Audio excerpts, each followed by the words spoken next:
જય શ્રી રામ. દોસ્તો, આજે તમને થતું હશે કે જય શ્રી રામ કેમ કહ્યું, પરંતુ આજે મુદ્દો જ એવો છે કે જય શ્રી રામ બોલવું પડે. કારણ કે 2022માં આપણા આસ્થાના ધામ રામ મંદિરનું અને રામલલ્લાની પ્રાણ પ્રતિષ્ઠા કરી વડાપ્રધાન નરેન્દ્ર મોદીએ. અને જે રીતે છેલ્લા કેટલાક દિવસોથી રામ મંદિર ચર્ચાનો મુદ્દો બન્યો છે દેશભરમાં, અને આ ચર્ચાનો મુદ્દો એટલા માટે બની ગયું છે કે રામ મંદિરમાં જે દાન આવે છે એ દાનમાં કરોડો રૂપિયા આવે છે, એમાં કટકી કૌભાંડ આવ્યું છે બહાર. દોસ્તો, રામ મંદિરમાં દાન પેટીમાં દાન કરવા ઉપરાંત દાન કરનારાઓ ત્યાં આગળ જે બનાવેલું છે ઓફિસ, ત્યાં આગળ પણ દાન આપી શકે ને ત્યાંથી તે લોકોને રિસિપ્ટ આપવામાં આવે, પરંતુ દાન પેટીમાં કરેલું દાનની કોઈ રિસિપ્ટ મળે નહીં. હવે મિત્રો, કેન્દ્ર સરકાર દ્વારા એટલે કે વડાપ્રધાન નરેન્દ્ર મોદીની સરકાર દ્વારા રચવામાં આવેલું રામ મંદિર ટ્રસ્ટ, એ ટ્રસ્ટના જ કેટલાક લોકોએ આ કટકી કૌભાંડ કર્યું હોય એવી આશંકા છે. દાવો નથી અથવા સીધી આંગળી ચિંધાતી નથી, પરંતુ આશંકા વ્યક્ત થઈ રહી છે.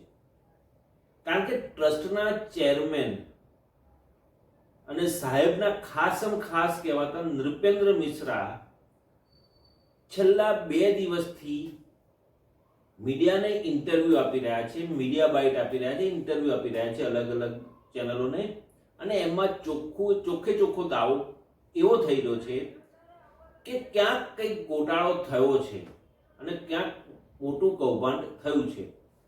એ ખુલીને વાત નથી કરતા, ગોળ વાત કરે છે. એક ચેનલને આપેલા ઇન્ટરવ્યુમાં મિશ્રાજી એવું કહે છે કે સીસીટીવી કેમેરા લગાવેલા છે દરેક ઠેકાણે. દાન પેટીની જ્યારે દાનની ગણતરી કરવામાં આવે, એટલે કે રોકડ હોય, ઘરેણા હોય કે જે કંઈ હોય એની ગણતરી કરવામાં આવે, એ રૂમમાં પણ સીસીટીવી કેમેરા લગાવેલા છે. દાન સ્વીકારવા માટેની જે ઓફિસ છે ત્યાં આગળ પણ સીસીટીવી કેમેરા છે. અને મિશ્રાજી એવું કહે છે કે સીસીટીવી કેમેરા બધે લગાવેલા છે, પરંતુ આની અવધિ માત્ર 45 દિવસની જ છે. હવે જો વડાપ્રધાન નરેન્દ્ર મોદી અથવા ગૃહમંત્રી અમિત શાહ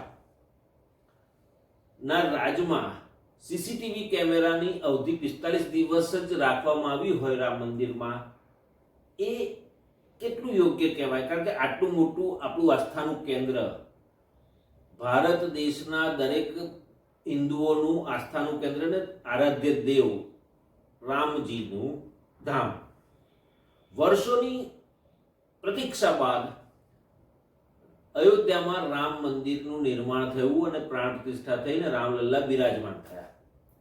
હવે આસ્થાના પ્રતીક સમાન ભગવાન રામના ધામમાં આવી ધાડ પડે એટલે ભલભલા હિન્દુઓના પેટમાં ફાળ પડે. દોસ્તો, જે રીતે નૃપેન્દ્ર મિશ્રા દાવો કરે છે કે સીસીટીવી કેમેરામાં 45 દિવસની જ અવધિ છે, એટલે 45 દિવસ પછી એ ફૂટેજ ઓટોમેટિક ડિલીટ થઈ જાય. હવે સવાલ એ થાય છે કે આટલું મોટું રામ મંદિરનું પરિસર, લેટેસ્ટ ટેકનોલોજીના કેમેરા લગાવેલા છે, તેમ છતાં 45 દિવસની જ અવધિ કેમ રાખવામાં આવી? આર્કાઇવ કેમ રાખવામાં ના આવી? કારણ કે દરેક ઠેકાણે મોટા આવા યાત્રાધામ હોય કે સરકારી કચેરીઓ હોય, ત્યાં આગળ આર્કાઇવ્સ કરવામાં આવતા હોય છે જૂના ફૂટેજીસને, જેથી ભવિષ્યમાં કોઈ તકલીફ ઊભી થાય તો ભવિષ્યમાં કોઈ ગોટાળો થાય તો આ બાબતમાં તપાસ કરવી હોય તો કરી શકાય સીસીટીવી ફૂટેજના આધારે. પરંતુ રામ મંદિરમાં ક્યાંય એવી વ્યવસ્થા છે જ નહીં, એવું નૃપેન્દ્ર મિશ્રા પોતે દાવો કરે છે. એટલે દાળમાં કંઈક કાળું છે એ સાબિત થઈ ગયું. બીજી બાજુ બાબા યોગી આદિત્યનાથ, ગોરખનાથના પરમ ભક્ત અને બાબા, ભગવાધારી મુખ્યમંત્રી, ભગવો પહેરીને જ ફરે અને એમની ભાષા પણ જાણે સામેવાળી વ્યક્તિ અથવા સામેવાળા બીજા ધર્મના લોકોને તિરસ્કારની નજરે જોનારા બાબા યોગી આદિત્યનાથ વારે તહેવારે બાબાજી રામ મંદિરમાં દર્શન કરવા જાય, રામલલ્લાના દર્શન કરવા જાય અને તમામે તમામ મીડિયા પણ ત્યાં પહોંચે. હવે સવાલ એ પણ ઊભો થાય છે કે જો બાબાજી દર વાર તહેવારે આવી રીતે રામલલ્લાના ધામમાં આવતા હોય તો આટલું મોટું કૌભાંડ ચાલી રહ્યું હતું એ ખબર કેમ ના પડી, એની ગંધ કેમ ના આવી? આમ તો બધી બહુ મોટી મોટી વાતો કરતા હોય છે સભાઓમાં, એમાં બીજા ધર્મના લોકો માટે જે રીતે ઉશ્કેરણીજનક ભાષા વાપરતા હોય છે, ત્યારે તેમને રામ મંદિરમાં આ કૌભાંડ અથવા આ કટકી થઈ રહી હોવાની ગંધ ના આવી અને એમણે એવી ભાષાનો પ્રયોગ કેમ ના કર્યો?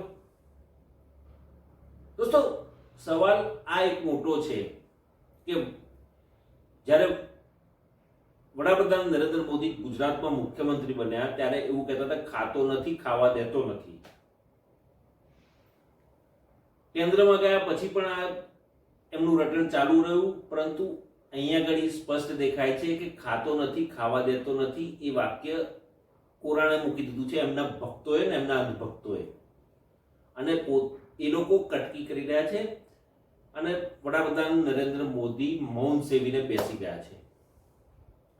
વિશ્વ હિન્દુ પરિષદ દ્વારા ભૂતકાળમાં રામલલ્લાના જન્મભૂમિને લઈને જે રીતના દેખાવો, આંદોલનો અને બાબરી મસ્જિદ ધરાશાયી કરવામાં આવી હતી 6 ડિસેમ્બર 1992માં, વિશ્વ હિન્દુ પરિષદના હરતા કરતા સમારતા જે છે એ તમામે તમામ લોકો વિપક્ષોને ગાળો દઈ રહ્યા છે.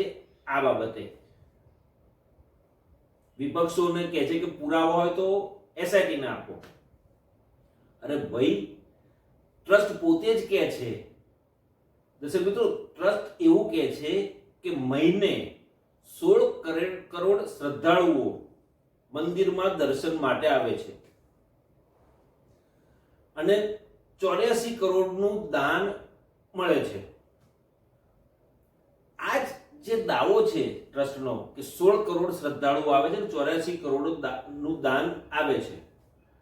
હવે 16 કરોડ શ્રદ્ધાળુઓને 84 કરોડનું દાન, એને જો આપણે ગણતરી કરીએ પર વ્યક્તિ દીઠ તો ₹5.78 દાન વ્યક્તિ દીઠ મળ્યું.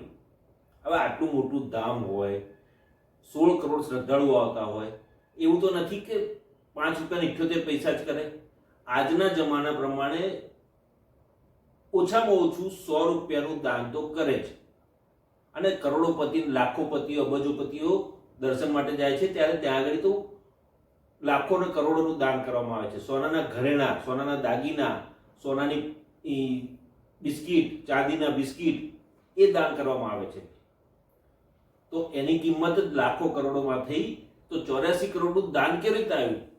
માત્ર 16 કરોડ શ્રદ્ધાળુઓની સામે 84 કરોડનું દાન કેમ આવ્યું અને એટલી જ ગણતરી કેમ થઈ? હવે વિશ્વ હિન્દુ પરિષદ છે, રામ મંદિર ટ્રસ્ટ છે, એ શંકાના દાયરામાં આવી ગયું છે, કારણ કે આ ટ્રસ્ટમાં વિશ્વ હિન્દુ પરિષદ અને ભાજપના ગોઠવેલા બધા પ્યાદાઓ છે. અને જે રીતે બધી ગોઠવણ થયેલી છે, ચંપતરાય, નામ જ ચંપતરાય છે, તો એમની પણ જે રીતે પૂછપરછ થઈ રહી છે, એમની પર પણ આંગળી ચિંધાઈ રહી છે, શંકાના દાયરામાં એ પણ છે. અનિલ મિશ્ર પણ શંકાના દાયરામાં છે.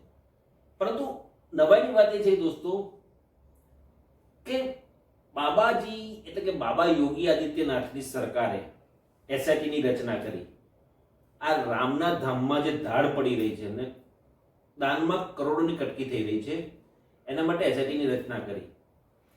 આજે બાબાજી રામ મંદિરમાં દર્શન માટે ગયા હતા અને ત્યાં આગળ આપણા સાહેબની જેમ એટલે કે વડાપ્રધાન નરેન્દ્ર મોદીની માફક જાહેર સભા ગજવી અને એમાં છડે ચોક કહી દીધું કે 15 દિવસ રાહ જુઓ, શાંતિ રાખો, દૂધનું દૂધ, પાણીનું પાણી થઈ જશે અને જે કોઈ આ કૌભાંડ કર્યું હશે એને બક્ષવામાં નહીં આવે. અને બાબાજી દેશમાં 2014 પછી કેટલા એવા રાજ્યોમાં ને કેટલી તમારે ઉત્તર પ્રદેશમાં અને કેન્દ્રમાં એસઆઈટીની રચનાઓ કરવામાં આવી, ભાજપ શાસિત રાજ્યોમાં એસઆઈટીની રચના કરવામાં આવી, પણ એમાં તથ્ય શું આવ્યું? કશું આવ્યું છે? નથી આવ્યું ક્યાંય તથ્ય. એસઆઈટીની રચના માત્ર ગેરમાર્ગે અને ભ્રમિત કરવા માટેની જ છે, જેથી લોકોને બચાવી શકાય. અને એસઆઈટી ચલો તપાસ કરી રહી છે, છેલ્લા 4-5 દિવસથી તપાસ કરી રહી છે. ચંપતરાયની 4 વખત તપાસ, 4 કલાક તપાસ પૂછપરછ કરી, અનિલ મિશ્રાની 5 કલાક પૂછપરછ કરી. બીજા પ્યાદાઓ જે છે ત્યાં આગળ ગણતરી, દાન પેટીની દક્ષિણા જે આવે છે એની ગણતરી કરનારા જે છે એ લોકોની તપાસ કરી. પણ ટ્રસ્ટનો એવો આરોપ છે કે બેંકમાં જમા કરાવીએ છીએ, બેંકની પણ જવાબદારી બને છે. અરે ભાઈ, દાન તમારા મંદિરમાં આવે છે, તમારા મંદિરની દાન પેટીમાં આવે છે, તમારા મંદિરની દાન ઓફિસમાં દાન દક્ષિણા લખાવવામાં આવે છે, આપવામાં આવે છે. તમે બેંકમાં ભરવા જાઓ છો, બેંક ક્યાંથી જવાબદાર થઈ? સીધો સવાલ છે ને, કે બેંક કેવી રીતે જવાબદાર થઈ? જવાબદારી તમારી જ બને છે. અને એસઆઈટીની રચના કરી, ચલો સારી વાત છે, પરંતુ એસઆઈટીની રચના બાદ નાની નાની માછલીઓની ઉપર પગલાં ભરાશે, એ લોકોને જેલને હવાલે કરાશે, પરંતુ મોટી માછલીઓ બિંદાસ બહાર ફરશે. કારણ કે રામ મંદિરના જ એક મહંતે થોડા સમય પહેલા એવો દાવો કર્યો હતો કે વર્ષોથી સાયકલ લઈને ફરનારા લોકો આજે મોટી મોટી ગાડીઓ અને મહેલ જેવા બંગલા બનાવીને બેઠા છે, જે લોકો રામ મંદિર સાથે સંકળાયેલા છે. હવે આ જ વાતનું સાબિતી થઈ જાય છે કે આ જે દાન આવ્યું છે કરોડોનું, એ દાનમાંથી કટકી કરીને લોકોએ પોતાના મહેલ જેવા બંગલા બનાવી દીધા, મોટી ગાડીઓ લઈ લીધી અને સાયકલને તરછોડી દીધી. તો દોસ્તો, જે રીતે આસ્થાના કેન્દ્ર રામ મંદિરમાં જે રીતના કૌભાંડ થયું છે, એ કૌભાંડમાં મોટી માછલીઓને છાવરવાનો ક્યાંક પ્રયાસ થાય એવી શક્યતાઓ નકારી શકાય નહીં. દોસ્તો, હું પણ હિન્દુ છું, હું પણ ભગવાન રામમાં માનું છું. કોઈની ધાર્મિક લાગણી દુભાવવાનો ઈરાદો નથી, પરંતુ સચ્ચાઈ છે એ સામે આવે અને જે લોકો જવાબદાર છે એની સામે પગલાં ભરાય.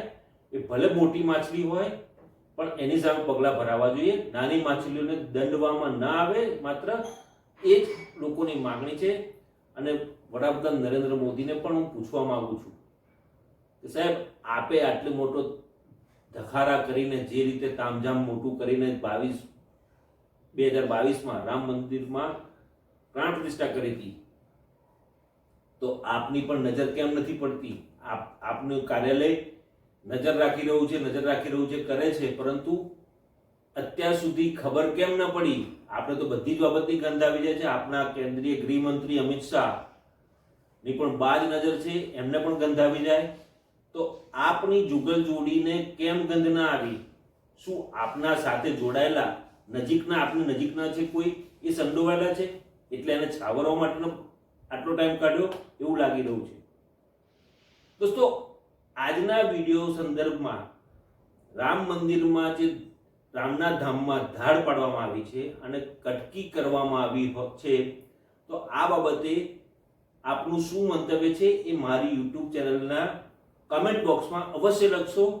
અને આ વિડીયો આપને કેવો લાગ્યો એ લાઈક કરજો, શેર કરજો, કમેન્ટ કરજો. અને હા, ડિજિટલ દર્પણને સબસ્ક્રાઇબ કરવાનું ન ભૂલતા.